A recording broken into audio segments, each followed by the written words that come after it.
अमित जी हमारे छोटे भाई जैसे हैं। आपसे आपकी मेहनत देखकर मैं काफ़ी हर्षित होता हूँ। बराबर आपका जो भी प्रोग्राम आता है फेसबुक पे वो देखता हूँ, और आपका जो एक सामाजिक मुद्दे को उठाने का तरीका है वो काफ़ी काबिले तारीफ़ है। आप इसी तरह समाज के गरीब दुखिया की समस्याओं को, छात्रों की समस्याओं को उठाते रहें और समाज में इसी तरह आगे बढ़ते रहें। बहुत बहुत धन्यवाद सर। वेलकम।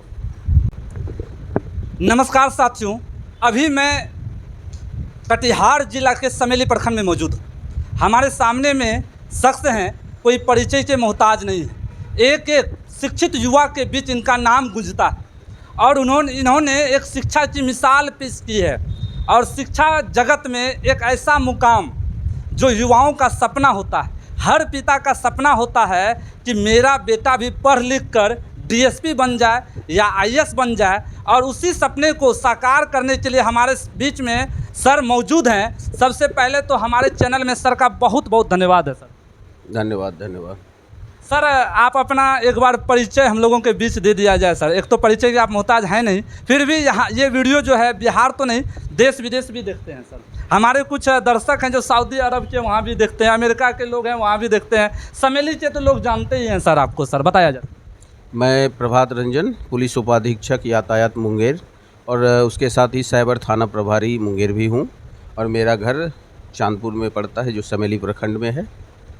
सर सफ़र तो इतना आसान नहीं था, और इतना सफ़र को आपने आसान कैसे कर दिया सर? और बताइए सर। यदि आपके अंदर दृढ़ इच्छा हो अपने लक्ष्य की प्राप्ति का, तो आप उसे प्राप्त कर ही लेंगे। बस रास्ते में चलने में कुछ कठिनाई होती है, और यदि सही मार्ग निर्देशन मिले तो सफ़र बहुत आसान हो जाता है। सर डीएसपी बन गए हैं आप, कैसे डीएसपी बन गए? पढ़ लिख कर आप डीएसपी बन गए, क्या सपना सोचे थे सर? डीएसपी बनने का सपना सोचे थे कभी? देखना, जब आपके बारे में पता किया मैंने तो पता चला आप एयरफोर्स में थे, फिर शिक्षक बन गए, फिर सचिवालय में चल गए, मतलब फिर आप माउंट कार्मेल, आपने ही बताया है कि माउंट कार्मेल के प्रिंसिपल भी रह चुके हैं। मतलब क्या है, सपना कहीं अधूरा रह गया या मेरा सपना पूरा हो गया? बताइए हमारे दर्शकों। आप डीएसपी बन गए हैं। हमें हमेशा नया नया काम करने का एक शौक़ रहा है। समाज सेवा तो एक प्राथमिक शौक़ है ही। कुछ भी मैं करूं उसके जड़ में समाज सेवा ही है। मेरी ये हार्दिक इच्छा होती है कि मेरे आसपास मेरे सगा संबंध, मेरे जानने वाले, मेरे गांव के, मेरे समाज के, मेरे प्रखंड के, जिला के, देश के, राज्य के, जो भी कहें, वो सब आगे बढ़ें, सब एक अच्छा जीवन जिएं जिसमें संतोष भरा हुआ हो, शिक्षा हो, ज्ञान हो, वैज्ञानिक सोच हो, अंधविश्वास ना हो।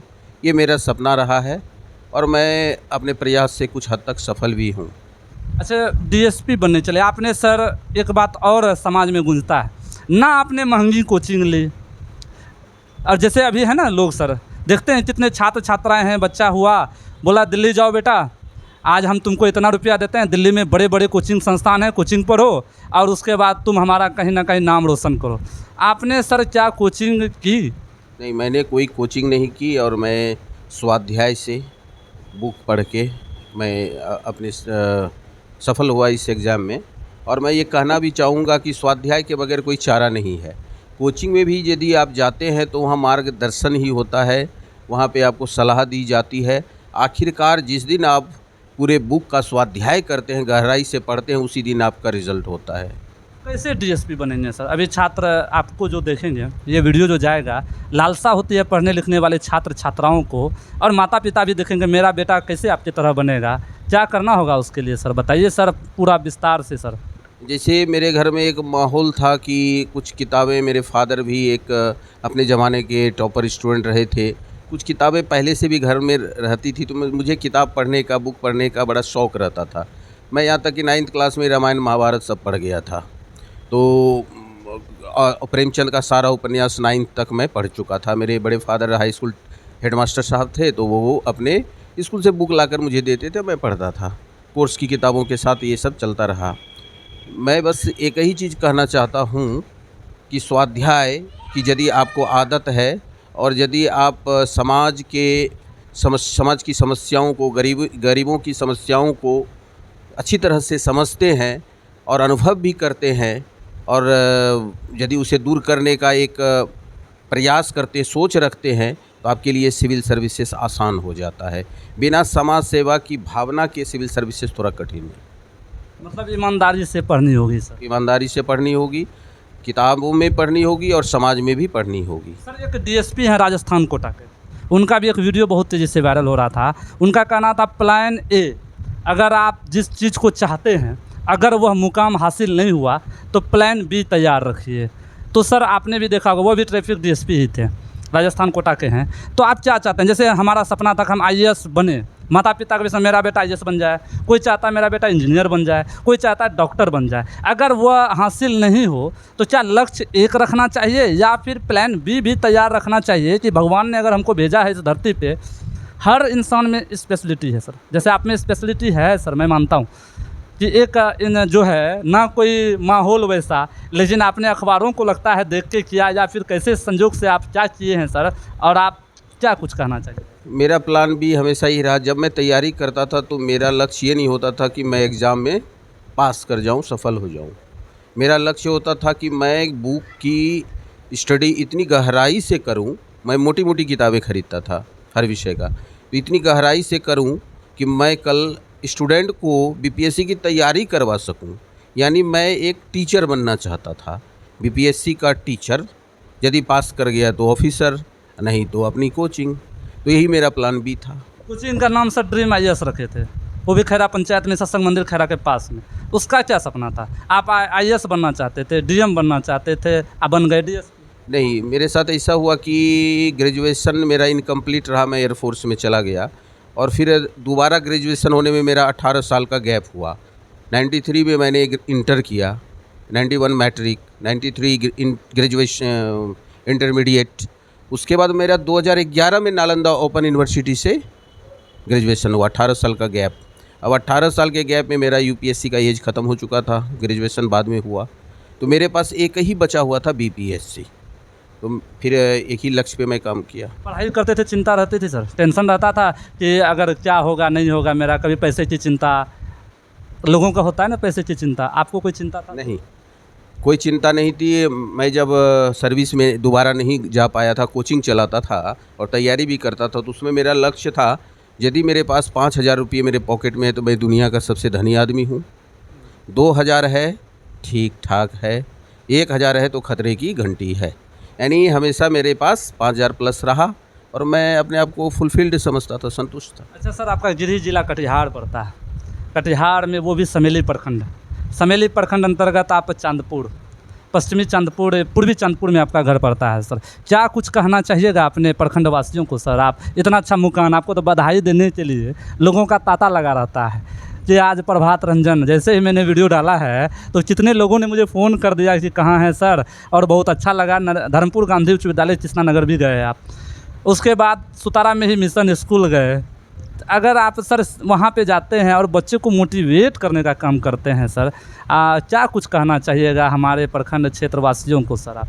मैं प्रखंड वासियों को, जिला वासियों को, राज्यवासियों को, यानी समाज के उन तबकों को एक संदेश देना चाहूँगा। सलाह मान लीजिए, जो समाज के निचले तबके हैं, मध्यम वर्ग हैं, गरीब हैं, नॉर्मल किसी तरह कमा खा रहे हैं, मैं उनको कहूँगा कि मोबाइल घर में मत रखिए, टीवी मत खरीदिए, लेकिन 5,000 रुपये का ज़रूर बुक खरीद के अपने घर में एक लाइब्रेरी बनाइए। 5,000 रुपये में आपको यूपीएससी स्तर का history, geography, polity, economics, science, GS, इसकी किताबें मिल जाएंगी। पटना में आराम से उपलब्ध हो जाएगा।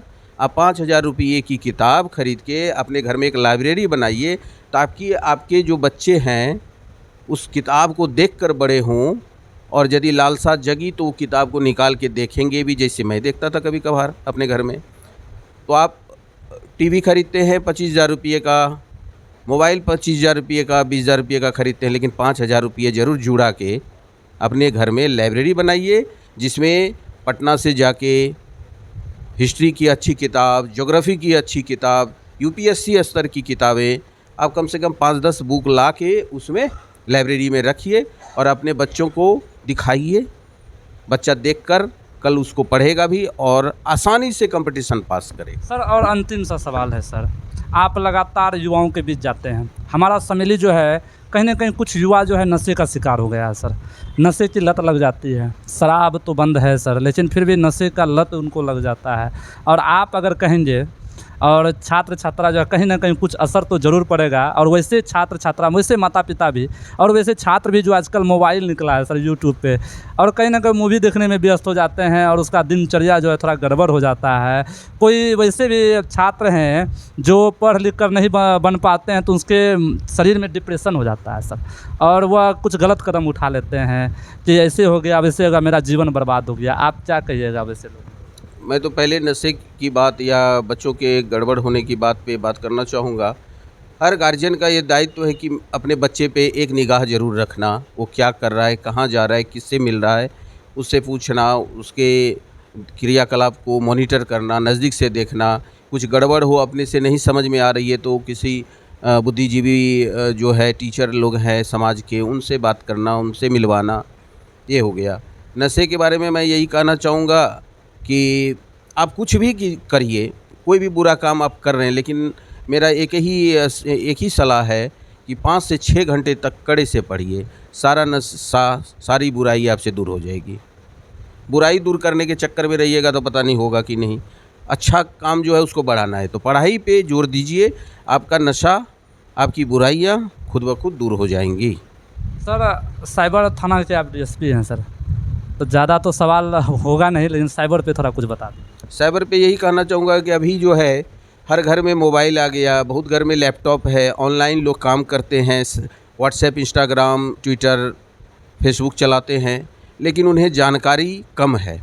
सावधानी बरतनी चाहिए। पहली तो ये है कि साइबर ठगी हो रही है अभी, और इसकी संख्या अभी काफ़ी बढ़ चुकी है।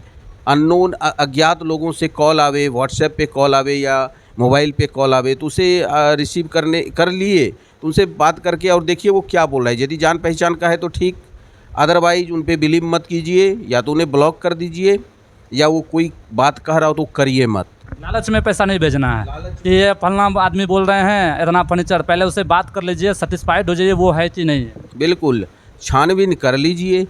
जिस व्यक्ति के नाम से आपके पास मैसेज आ रहा है उस व्यक्ति का नंबर ऊपर करके डायरेक्ट बात कीजिए। वैसे ऑनलाइन कोई काम अभी मत कीजिए, किसी पे विश्वास मत कीजिए। अच्छे लोग ठकाए जा रहे हैं। सोशल मीडिया, इंस्टाग्राम पे किसी की फर्जी आईडी न बनाएं। यदि केस हो गया और पकड़े ही जाएंगे देर सवेर, जब पकड़े जाएंगे तो एक लफड़ा तो होगा। पढ़ाई पे ध्यान लगावे युवा वर्ग, उसी से कल्याण होगा। बहुत बहुत धन्यवाद सर। ये थे हमारे क्षेत्र के कटिहार जिला के डीएसपी बने हैं और गृह जिला कटिहार पड़ता है। और इस वीडियो को अधिक से अधिक शेयर कीजिएगा ताकि अधिक से अधिक लोगों तक पहुंच पाए और आप लोगों को जानकारी मिल पाए। सर अब तो नहीं पूछेंगे, फिर भी सर आपसे पूछना चाहेंगे, अब लास्ट ही है सर, आपका सपना पूरा हुआ? हाँ, हम संतुष्ट जीवन हमेशा जिए हैं, अभी भी संतुष्ट हैं। घमंड सर कहीं नहीं दिख रहा है। लोग डीएसपी बन जाते हैं उसके बाद अपना क्षेत्र को छोड़ देते हैं। अभी भी बहुत ऐसे लोग हैं, नाम नहीं लूँगा मैं उनका, बड़े बड़े पद पे हैं समेले में। सर आप एक ऐसे सर समाज से बीच के आए, धर्मपुर गांधी उच्च विद्यालय कृष्णानगर में आपने बोला कि मेरी शुरुआती शिक्षा मतलब जो भी है हम पढ़ाई किए हैं वहाँ से, उसके बाद यहाँ भी मतलब है। तो आप सर डीएसपी बनने के बाद सीधा गाँव आ जाते हैं, लोगों का मदद भी करते हैं शिक्षा के माध्यम से। तो आप सर घमंड नहीं हो रहा है? डीएसपी बनने के बाद लोगों को तो घमंड आ जाता है कि हम तो डीएसपी बन गए, अब तो क्या दिक्कत है? मैं तो हमेशा अपने से बड़े लोगों के बीच रहता हूँ, एसपी साहब के साथ, डीआईजी साहब के साथ, डीएम साहब के साथ, तो मुझे क्या घमंड होगा। और छोटे लोग जो हैं पद में जो नीचे हैं वो भी मेरे फ्रेंड की तरह ही है, मिलजुल कर काम करते हैं। और कोई भी चीज़ धरती पर अस्थाई है नहीं, एक दिन इस पद को भी जाना है, तो फिर किस दिन के लिए वो काम करना जो कि सब दिन रहेगा नहीं। इसीलिए ये तो अस्थाई नहीं है।